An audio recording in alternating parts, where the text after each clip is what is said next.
In the vast emptiness of space, the gas giant America appeared motionless. Even in the silence of taut fibers, it remained there, suspended, vast and white, like an absence that weighs heavy. Its moons, set in different orbits, revolved around it in chorus. 5 of them were inhabited: Washington, Jefferson, Franklin, Lincoln, and Kennedy. On these exomoons, so far from Earth, people held their breath. For here was unfolding the first solar sail race ever organized by humanity. Our star system was ideal. Moons close enough for slingshot maneuvers, distances short enough to keep the dramatic tension high, and constant sunlight to feed our sails. A reward worthy of the challenge drew in ship owners, and eternal glory, the crews. There were 6 of us. Captain William Nemeth, a blondie from the Principality of New Eberation.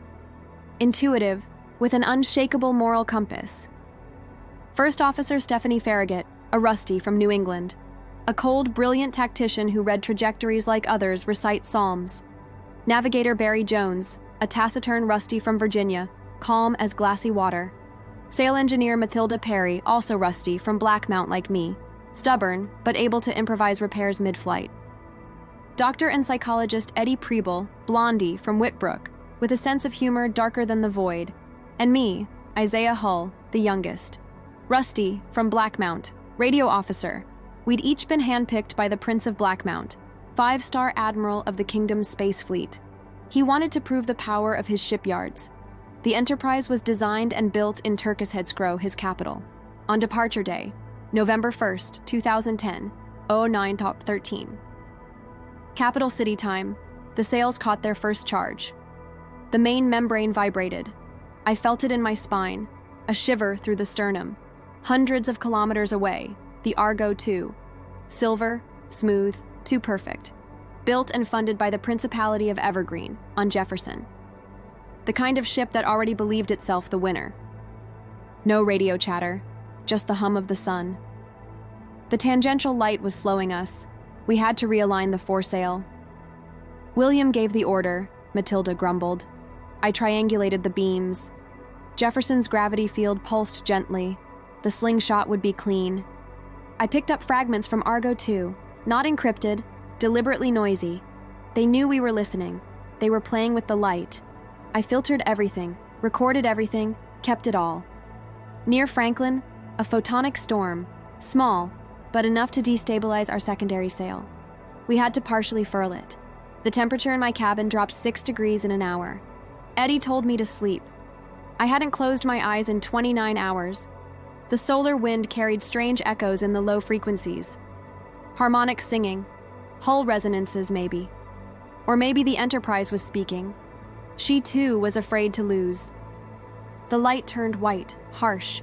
We flew so close that Lincoln's shadow cut across our sails like scalpel blades. Argo II had overtaken us. They'd risked the gravitational edge. We'd played it safe. I felt the tension in Stephanie's silences. The captain held steady. He hadn't raised his voice once since launch. I listened. Interference is rare, but there was this beat, faint, at 1.7 hertz, in our wake. I didn't know what it was. Ahead, Kennedy sparkled in the gas giant's shadow. I had grown up there, in the Principality of Blackmount. As a child, I used to watch the aerospace yards of Turkishedscrow. I didn't know then how deeply those visits would shape my future. I wanted to send a greeting, but it was forbidden, wasteful. The riskiest slingshot was coming. Argo II turned early. We waited. The captain was betting on residual thrust. I listened. The sun was calm, but something itched in my right ear. A whistle, like a call. The light returned head-on. We were sailing into the wind, sails taut like prayers. Argo II had vanished from the sensors.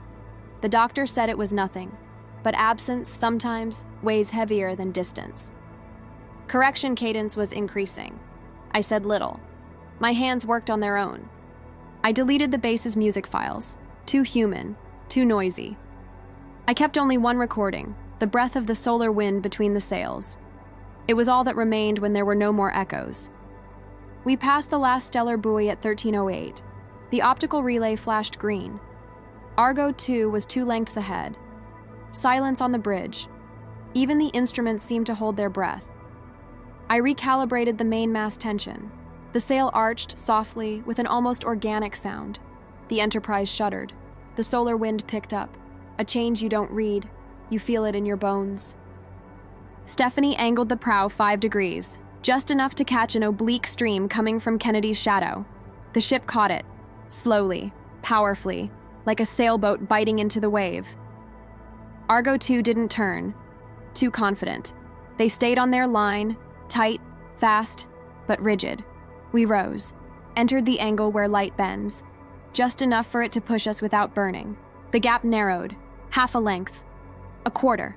Nothing. I saw their sail shiver in our optical sensors, like a wounded wing. We overtook them at 1316.